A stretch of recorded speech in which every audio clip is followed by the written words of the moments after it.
pola pikirnya ada berubah. Jadi banyak orang-orang yang asli orang pribuminya sendiri itu pola pikirnya udah mulai maju, udah mulai modern. Jadi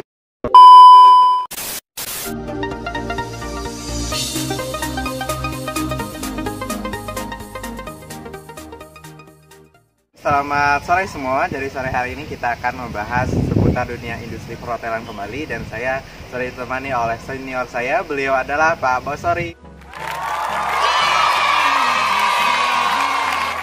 halo, selamat sore. Tapi pun Ya pun. Baik, Pak Bosori, silahkan diperkenalkan terlebih dahulu kepada rekan-rekan semua atau siswa-siswa sekalian. Oke, selamat sore semuanya. Selamat datang buat Hilman di Golden Industri Keban Lampung, di hotel yang lagi hits ya di Lampung. Oke, nama saya Basar Rohim. Saya di sini menjabat sebagai front office manager. Untuk background saya sendiri itu ada di housekeeping, sales dan marketing. Untuk pertama nih Pak, kita bahas seputar industri pariwisata. Menurut Pak Basori, untuk di Lampung sendiri, untuk pariwisatanya seperti apa? Oke, untuk dilihat pariwisata yang di Lampung sendiri, walaupun pandemi ataupun yang sekarang dan new normal, kayaknya ada peningkatan ya, peningkatan sendiri karena bukan apa-apa, okupansi sendiri kita di hotel sekarang itu udah mulai stabil. Terus plat-plat yang kayak dari Palembang, plat BG, plat B, plat A dari Banten sama Jakarta, sama plat D juga udah mulai datang ke sini gitu kan. Jadi otomatis kayaknya wisata Lampung sekarang udah mulai bangkit, kayak udah mulai maju semuanya. Karena udah banyak yang famous juga kan, tempat-tempat wisata yang lagi hits di Lampung itu sendiri. Baik nih, kalau misalkan tadi kita tentang pariwisata, untuk tempat-tempat wisata sendiri, untuk di Lampung sendiri, apa yang harus dikembangkan biar lebih terkenal di? Oke, yang pertama adalah misalnya promosi ya guys ya. Tapi terutama adalah infrastrukturnya terlebih dahulu ya. Itu jalanannya harus dibenerin terlebih dahulu, akses-akses yang mau ke wisata itu harus dirapikan terlebih dahulu. Misalnya kanan kirinya udah pakai gorong-gorong, jalan-jalannya itu yang bolong-bolong itu udah dirapikan, di aspal ataupun di beton gitu kan. Terus di daerah Lampung ini sendiri, saran saya mungkin untuk pemerintah juga nggak ada tempat sampah yang umum. Jadi kanan kirinya jalan raya itu, kalau saya kan udah keliling Indonesia semua ya, almost itu semua rata-rata di kanan kiri pinggir jalan raya itu sebenarnya 10 meter itu ada tempat sampah umum kayak gitu. Jadi otomatis orang-orang itu kalau buang sampah itu kayak nggak susah lagi cari tempat sampah kayak gitu. Yang pertama adalah jalan-jalan yang menuju ke aksesnya tempat wisata. Yang kedua adalah tempat sampah. Itu dulu lah yang utama gitu.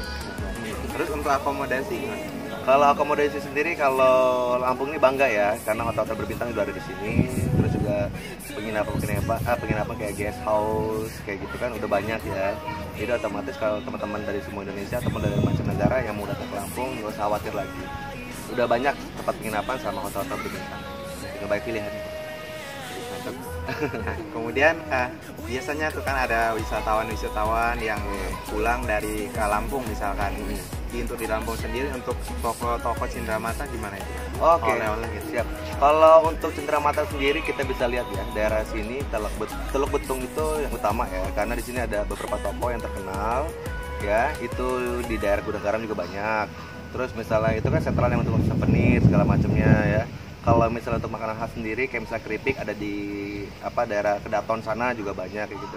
Dan sekitaran hotel-hotel di areanya Golden Tulip ataupun di area Teluk Betung maupun di Tanjung Karang itu sudah banyak tempat toko-toko yang menyediakan souvenir-souvenir Lampung, baik itu souvenir berupa barang tapi segala macam sampai makanan khasnya Lampung udah disediakan.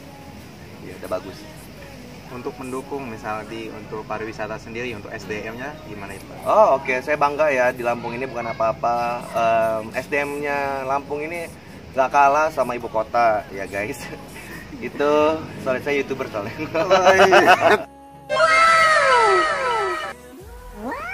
Jadi kalau misalnya SDM Lampung itu bagi saya adalah nomor satu ya. Karena orang-orang kabupaten ya, kayak Pak Ilman sendiri kan datang dari Kru ya. Ya. Nah itulah.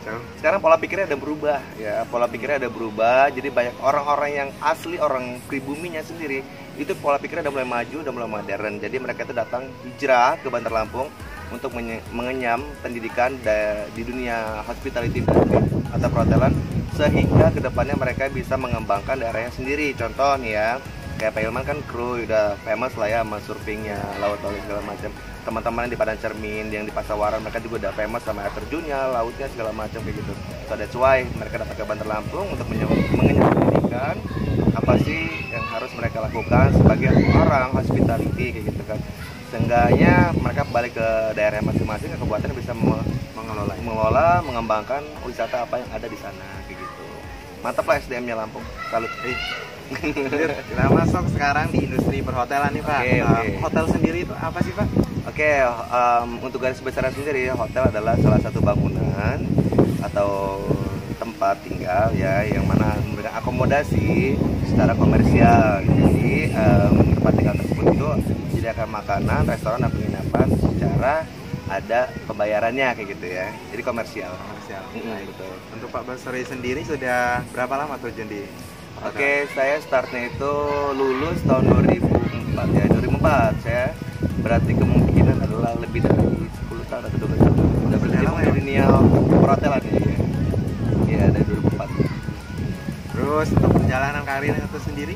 Oke, dari karir saya dari dulu emang keluar dari Lampung ini saya nggak mau kerja di Lampung karena yang saya bilang tadi saya harus merantau sehingga saya bisa mendedikasikan apa yang saya dapat sekarang gitu kan, kayak science ataupun knowledge, expertise, ya experience kayak gitu di kota Bandar Lampung. Karena emang dari dulu saya pengen menginjak semua pulau yang ada di Indonesia dan alhamdulillah terkabul semua seperti itu. Jadi karir saya pertama adalah sebagai public area daily worker ya, pekerja harian yang mana dibayar pekerja harian, dan itu di bagian housekeeping departemen di public area.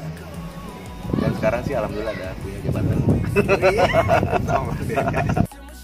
Sekarang sebagai apa nih Pak? Sekarang saya di front office manager. Sebenarnya sih kalau jabatan nggak jadi masalah ya guys, yang penting adalah knowledge kita aja. Iya.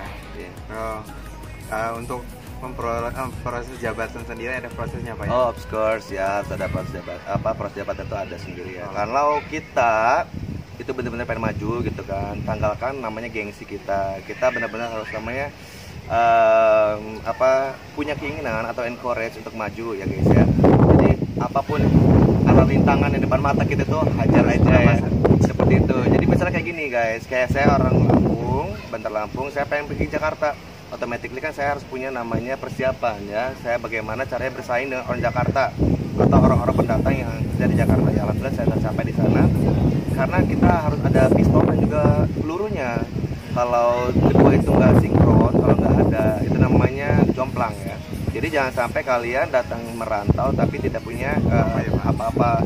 Jadi kita harus persiapkan terlebih dahulu. Yang benar sih fisik emang harus, tapi juga kita harus ada namanya pengetahuan ya. Bahasa Inggris juga itu number one. Saya belajar banyak banget. Iya. Nah, FOM itu apa sih Pak?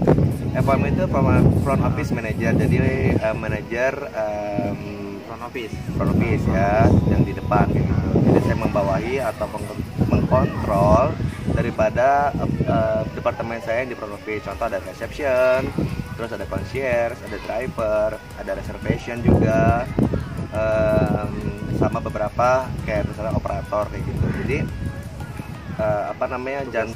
tugasnya itu adalah saya mengkontrolling kegiatan-kegiatan, aktivitas yang ada di front office seperti itu ya. Pak, ada istilah namanya untuk front office tersendiri ada first impression ya. Hotel. Apa yang maksudnya itu Pak? First impression itu adalah bagaimana tamu-tamu datang ke hotel gitu kan, mendapatkan kesan pertamanya ya, kesan pertamanya. Makanya kita harus tiap hari itu ada namanya training ya. Kalau kita pun kerja dimanapun, jangan sampai kita jumawa ya.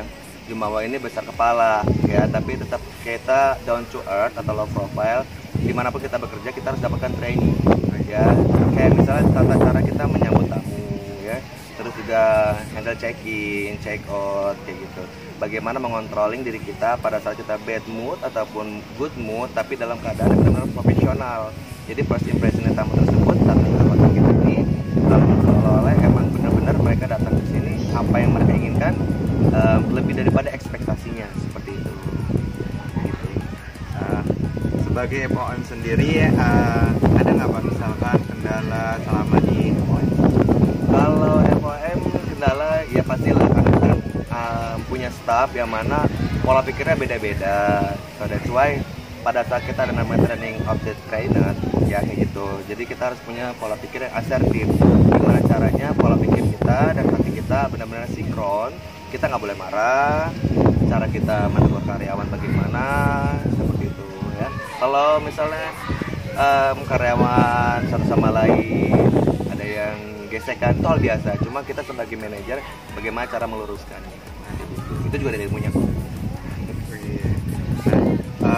Untuk memulai pekerjaan ada yang namanya itu Pak, service excellent. Untuk penerapannya seperti apa? Kalau service excellent sendiri itu kita penerapannya harus setiap hari, setiap waktu, kayak gitu ya. Service excellent itu adalah yang saya bilang tadi, beyond of guest expectation. Gimana caranya misalnya Pak Ilman datang ke kita gitu kan, check-in ke kita, di pikiran Pak Ilman gitu kan, datang saya bawa barang check-in aja, tapi enggak, ternyata pada saat datang ke hotel gitu kan, disambut, welcome drinknya disuguhkan langsung ke tamunya, kita juga ada oshibori atau namanya hot or cold towel kayak gitu, terus disapa sama tamu, resepsi kita benar-benar sincere ya, jadi benar-benar tulus untuk senyum kayak gitu. Iya. Nah, untuk menghandle nih Pak, service excellent biasanya kan sebelum memulai suatu pekerjaan ada namanya morning briefing atau segala macamnya, itu khusus untuk service excellent sendiri memberikan edukasi itu seperti apa? Ya, makanya kita pada setiap hari itu ada, selain morning briefing, kita juga ada training ya kan. Jadi panduan-panduan yang diberikan dari perusahaan atau yang portofolionya, payungnya daripada Golden Tulip, bagaimana cara memberikan servis yang excellent kepada tamu, kita implementasikan pada saat kegiatan kita sehari-hari di hotel itu sendiri. Tapi sebelum kita bekerja, makanya kita ada training terlebih dahulu ya, kayak gitu, di briefing. Siap. Nih lanjut Pak. Kenapa memilih berkarir di industri perhotelan? Oke, sebelumnya saya suka sekali di dunia hospitality industry atau keramah-tamahan, karena di dunia hospitality sendiri itu akan ketemu banyak tamu ya. Saya bisa meniti karir saya itu dari awal sampai sekarang gitu kan. Saya bisa berpindah-pindah ke hotel-hotel manapun yang saya suka, apabila kita emang capable ya di perusahaan tersebut. Terus juga banyak ilmunya yang didapat, selain kita cara bicara yang baik dan benar ya, tapi juga ada yang namanya etika, manner, grooming, segala macamnya diajarkan, dan membuat kita itu pada saat kita di publik atau di umum pun gitu kan, ilmu tersebut dipakai ya. Contohnya Pak Ilman datang ketemu Pak Gubernur gitu kan, diajak makan malam, kan kita udah belajar namanya table manner gitu kan. Pak Ilman dikasih voucher check-in di kamar suatu hotel gitu kan, tahu mana yang bisa dibawa pulang, mana yang bisa dibawa pulang, terus juga kan tahu namanya prosedur check-in gimana kayak gitu, jadi nggak kaget lagi. Kalau bagi saya adalah dunia hospitality itu emang udah passionnya saya dari dulu kayak gitu. Untuk menjadi seorang pimpinan sendiri, contohnya Pak MUC itu Pak, apa yang harus dipersiapkan? Oke, tipsnya supaya kita jadi seorang manajer atau leader ya, itu yang pertama adalah kita emang harus meniti karir dari bawah terlebih dahulu. Kita harus banyak jam terbangnya, terus juga kita banyak pindah-pindah properti, tapi bukan juga kayak bajing loncat ya, baru setahun di sini pindah ke enggak, tapi kita harus mendalami karir tersebut, bekerja sesuai dengan passion. Kalau kalian nggak suka sama passion tersebut, nggak usah kerja di situ ya. Kalau kita udah mencintai pekerjaan tersebut gitu kan, otomatis gampang kita mengembangkan karirnya. Dan supaya menjadi seorang leader yang sukses adalah bagaimana caranya kita nge-rap ataupun merekrut kawan-kawan kita ini, approachingnya itu sebagaimana adalah sebagai family, sebagai keluarga ya. Kalau kita ada gap ataupun ada jenjang segala macamnya, itu nggak bisa masuk sama mereka. Tapi kalau kayak family gitu kan, sama staff lainnya kayak karyawan kita sama seperti kayak keluarga gitu kan. Yang penting ada hierarkinya, insya Allah sih kita akan jadi good leader. Iya. Nah ya Pak, pesan buat siswa-siswi atau orang-orang yang di luar sana yang ingin terjun di hospital. Oke, yang pertama saya kasih informasi terlebih dahulu adalah kalian mau masuk ke hospitality industry itu adalah yang pertama itu adalah passion kalian atau bukan ya.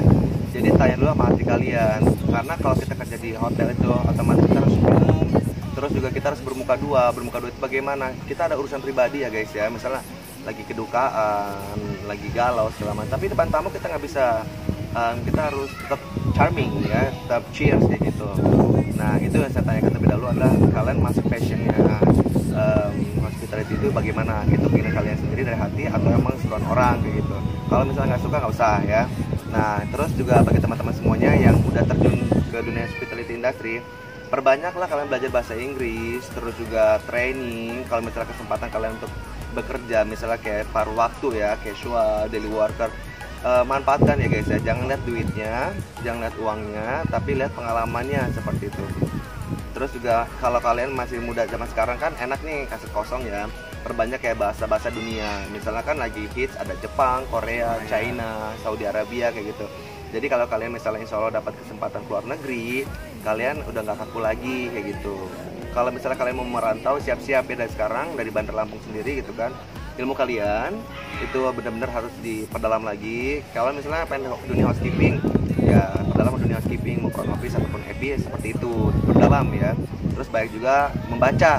Membaca ini adalah kalian mendapatkan referensi beberapa artikel tentang dunia hospitality industry dari semua global kayak gitu. Jadi menambah pengetahuan kalian. Iya, ya baik. Itu tadi perbincangan kita mengenai seputar dunia hospitality industry. Semoga video ini bermanfaat buat kalian semua. Terima kasih kepada Pak Basri Rohim sudah berbagi informasinya. Ya. Nah itu sampai ketemu di video selanjutnya. Selamat sore.